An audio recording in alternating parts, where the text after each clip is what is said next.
Movie का main character white knife एक कबीले में रहता है। कबीले का लीडर इसको बचपन में यहाँ पर लाया था, तब से अब तक ये यहीं पर रहता है। व्हाइट नाइफ शॉप से कैरेट और मक्खन खरीदने के लिए जाता है और बाहर इसकी फियांसी खड़ी होती है। तभी यहाँ पर एक गैंग आ जाता है। इन्हें लेफ्ट आई गैंग कहा जाता है क्योंकि इन लोगों ने गैंग के लिए अपनी राइट आई निकलवा ली है। लेफ्ट आई गैंग का लीडर व्हाइट नाइफ की फियांसे को पसंद करता है और वो ये चाहता था कि व्हाइट नाइफ के बाहर आने से पहले वो इसकी फियांसे को अगवा कर ले, मगर व्हाइट नाइफ को पता चल जाता है और वो बाहर आकर इसको देख लेता है। अब गैंग का लीडर व्हाइट नाइफ से आकर कहता है कि तुम हमें नहीं मार सकते क्योंकि हम लोग तादाद में बहुत ज्यादा हैं। तभी हम देखते हैं कि जिस बात का अंदाजा भी नहीं लगाया जा सकता था, और वो ये कि व्हाइट नाइफ इन सबको पीटता है। फाइट के एंड में सभी लोगों को खंबे से लटका दिया जाता है और साथ ही में गैंग के लीडर को भी लकड़ी के टैंक से लटका दिया जाता है। तभी शॉप का ऑनर भी बाहर आता है और वो व्हाइट नाइफ पर अटैक करने की कोशिश करता है। वो इस पर अटैक करता है मगर यहाँ पर व्हाइट नाइफ इस शॉप ऑनर के अटैक से भी बच जाता है और साथ ही अपनी फियांसे को लेकर अपने कबीले की तरफ चला जाता है।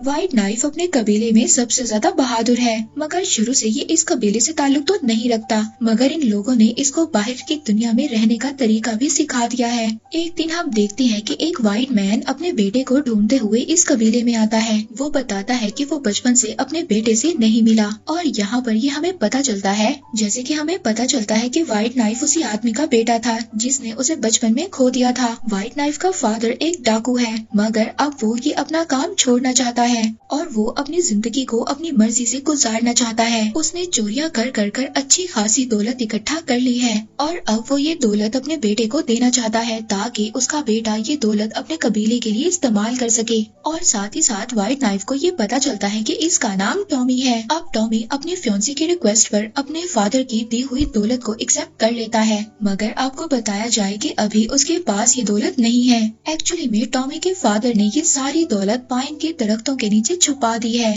अब टॉमी अपने फादर को बताता है कि जब वो स्कूल में था तो कुछ गुंडों ने उसकी मदर को मार दिया। वहाँ पर टॉमी के फादर उसको बताते हैं कि उसने साथ ही पहाड़ों में पाइन्स के ट्रीज में सारी दौलत छुपा कर रखी है। अब वो अपने बेटे को दौलत की लोकेशन बता ही रहा था, तभी उसके गैंग के साथी उसका पीछा करते हुए यहाँ पर पहुँच जाते हैं। वो लोग भी दौलत चाहते हैं और पैसे के लिए पूरे कबीले को मारने को तैयार हैं। इसके बाद वो टॉमी के फादर को अपने साथ लेकर चले जाते हैं ताकि वो उन्हें दफन की हुई दौलत के पास लेकर चला जाए। टॉमी के फादर उसको जाते जाते के इशारा देते हैं कि दौलत विंड मिल के पास दफन की हुई है। अब टॉमी के फादर के जाने के बाद टॉमी ये सोचता है कि वो अपने फादर की दौलत को ढूंढेगा और वो इस गैंग को देकर अपने फादर को छुड़वा लेगा। अब जब ये पहाड़ों पर दौलत तलाश करने के लिए जाता है तो वहाँ पर इसको एक मसला होता है। वहाँ पर तो बहुत ज्यादा पाइन्स के दरख्त थे, मगर इसको ये नहीं पता था कि इसके फादर ने कौन से पाइन के ट्री के नीचे दौलत को दफन किया है। काफी ज्यादा खुदाई करने के बाद इसका लीडर इसको कहता है कि तुम पैसा किसी और तरीके से कमाने का सोचो, मगर कुछ ही घंटों में ये $50,000 कैसे कमा सकता था।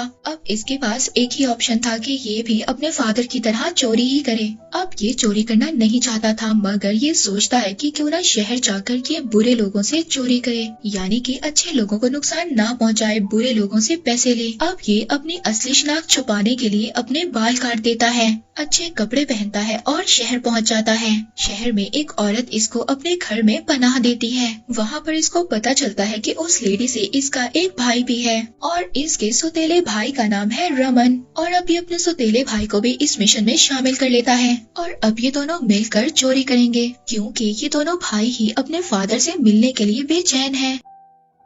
ये दोनों मिलकर अपने फादर को उस गैंगस्टर से बचाएंगे और तावान की रकम को इकट्ठा करने के लिए ये बैंक लूटने जाते हैं। हम देखते हैं कि टॉमी एक खिड़की से बैंक के अंदर दाखिल होता है, मगर वहाँ पर बैंक का मैनेजर इसको देख लेता है। दूसरी तरफ रमन एक और लड़के से मिलता है, जिससे मिलकर इनको पता चलता है कि वो भी इनका तीसरा सौतेला भाई है। अब रमन उस लड़के को भी अपने मिशन में शामिल कर लेता है। ये तीनों मिलकर अब तावान की रकम को इकट्ठा करेंगे। अब वहाँ पर टॉमी जब पैसे चुरा रहा होता है तो उसको पैसों के पास ही अपने फादर का एक लिखा हुआ नोट मिलता है, जो कि उसने बरसों पहले जॉनी नाम के लड़के के लिए लिखा था। अब टॉमी बैंक मैनेजर से बचकर पैसे चुरा लेता है और वो पैसे चुराने में कामयाब हो जाता है। ये तीनों मिलकर वहाँ से भाग जाते हैं। मगर मैनेजर इनका पीछा कर रहा था। वहाँ पर हम लेफ्ट आई गैंग को देखते हैं जो टॉमी से बदला लेने के लिए साजिश कर रहे हैं। वही शॉप का ऑनर जिस पर टॉमी ने अटैक किया था वो भी अब इस गैंग के साथ शामिल हो गया है। दूसरी तरफ हम तीनों भाइयों को देखते हैं जो रात कैंपिंग में गुजारते हैं। यहाँ पर इनका तीसरा भाई इनको बताता है कि उसकी गर्दन बहुत ही ज्यादा मजबूत है, अगर उसको फांसी पर लटकाया जाए तो उसको कुछ भी नहीं होगा। अगले दिन ये तीनों भाई एक और आदमी से मिलते हैं जो कि पहाड़ों में रहता है। वो इन तीनों को अपनी जिंदगी की दास्तान सुनाता है जिससे इनको पता चलता है कि ये भी इनका चौथा सौतेला भाई है।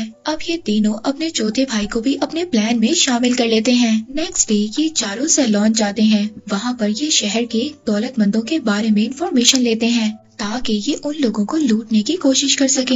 हजाब यहाँ पर इनको एक पब्लिक हाउस के बारे में भी बताता है जिसके पास गोल्ड की चिकन नगेट है।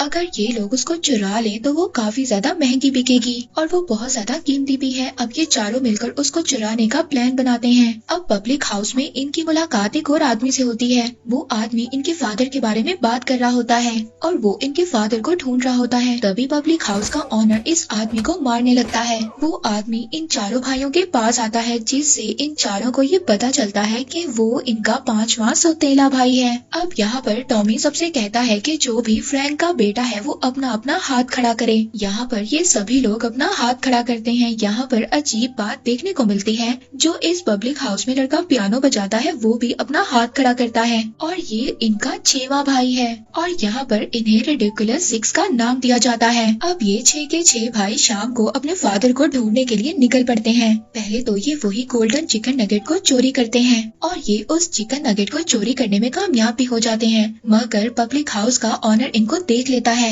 वो बंदूक की नोक पर इनसे वो नगेट वापस करने का कहता है और तभी रमन उसके सर पर एक बेलचा मारता है और गलती से उसका सर अलग कर देता है। पब्लिक का ऑनर मरने से पहले अपने सर के बगैर इन पर फायर करता है। ये सब लोग उसको देखकर हैरान रह गए थे, मगर ये सभी लोग बहुत ही ज्यादा मुश्किल से वहाँ से भाग जाते हैं। इसके बाद ये एक और आदमी से जाकर मिलते हैं जो इनको बताता है कि वो बेसबॉल गेम इजाद कर रहा है और अगर ये लोग उसके साथ ये गेम खेलें तो वो इनको खजाने के बारे में बताएगा, क्योंकि वो भी इनके फादर को जानता था। ये लोग उसके साथ गेम खेलते हैं तभी वो इनको खजाने के बारे में बहुत ज्यादा बातें बताता है। इन्हें अब उस जगह का तो पता चल गया था, मगर पहले इन्हें 30,000 भी चोरी करने थे, जिसके लिए ये एक और विलेज में जाते हैं।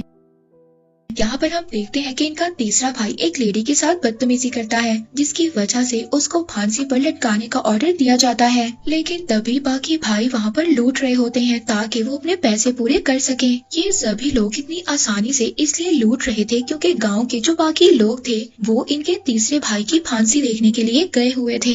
जब यहाँ पर ये भाई सिर्फ रात की दुकान को लूटने में मसरूफ थे और वहाँ पर दूसरे भाई को फांसी दी जा रही थी, मगर जो इनके भाई ने इनको बताया था कि उसकी गर्दन बहुत ज्यादा मजबूत है वो झूठ नहीं बल्कि एक हकीकत थी। वहाँ पर इनका भाई फांसी से डरा हुआ नहीं था बल्कि वो तो फांसी को एंजॉय कर रहा था और पूरा का पूरा गांव उसको देखकर हैरान रह गया था। अब गांव का लीडर उसको वहाँ पर गोली मारकर मौत के घाट ही उतारने वाला होता है, मगर तभी उसके भाई उसको बचा लेते हैं। ये यहाँ से सिर्फ रात लेकर भाग जाते हैं। नेक्स्ट सीन में हम इन्हें दरिया में नहाते हुए देखते हैं, मगर यहाँ पर लेफ्ट आई गैंग इन पर अटैक कर देता है और साथ ही साथ इनके सारे पैसे लेकर भाग जाते हैं। अब जो इन सब भाइयों ने हासिल किया था वो ये सब लोग खो चुके थे और अपने फादर को बचाने की उम्मीद भी हार चुके थे। मगर तभी इनमें से इनका एक भाई शहर में होने वाले जुए के बारे में बताता है, जहाँ पर अमीर अमीर लोग आते हैं, अगर ये चाहें तो उन्हें लूट सकते हैं और इसके बाद इनकी ये उम्मीद दोबारा से जिंदा हो सकती है। अब ये लोग वहाँ पर जाते हैं। इनका एक भाई रमन एक अमीर ताजिर बनता है जिसके साथ बाकी भाई गार्ड्स बने हुए थे, मगर तभी एक आदमी को इन पर शक हो जाता है। ये लोग वहाँ पर चाकू से डरा कर सभी लोगों से पैसे लेकर भाग जाते हैं। इसके बाद ये बेसबॉल प्लेयर की बताई हुई उसी जगह पर पहुँच जाते हैं जहाँ पर इन्हें विंड मिल तो दिखाई नहीं दे रही थी। ये लोग परेशान हो गए थे कि खजाना कहाँ पर है, मगर तभी ये जमीन में दफन हुए लेफ्ट आई गैंग को देखते हैं। ये उनको बताते हैं कि जिस आदमी ने इनके फादर को अगवा किया है उसी आदमी ने इनके साथ ये सब कुछ किया है और हम देखते हैं कि कि ये लोग लेफ्ट आई गैंग के लोगों को जमीन से निकालते हैं और इनका भाई रमन अपने फादर की पुरानी एक पिक्चर निकाल कर इन सबको दिखाता है। तस्वीर में वो गैंगस्टर भी था जिसने इनके फादर को अगवा किया है। गैंगस्टर के हाथ पर टॉमी देखता है कि एक टैटू बना हुआ है और ये टैटू तो उस आदमी के हाथ पर भी था जिसने टॉमी की मदर को मारा था। और यहाँ पर इसको समझ आ जाता है कि इस गैंगस्टर ने तो मेरी मदर को भी मारा था और अब ये उस गैंगस्टर से जरूर बदला लेगा और अब अपने फादर को भी बचाएगा। टॉमी रेत के टेम्परेचर की लोकेशन देखकर गैंगस्टर का पता लगा सकता है कि वो सब लोग कहाँ पर गए हैं। ये सभी भाई भी अब उस साइड पर जाएंगे, मगर टॉमी अब अपने भाइयों को मुश्किल में डालना नहीं चाहता था। वो खुद ही अपनी मदर का बदला लेना चाहता था। ये सभी भाई दिन में निकलेंगे और रात को आराम करेंगे। तभी हम देखते हैं कि टॉमी फायदा उठाकर अपने भाइयों के लिए खत लिखता है और वहाँ से भाग जाता है।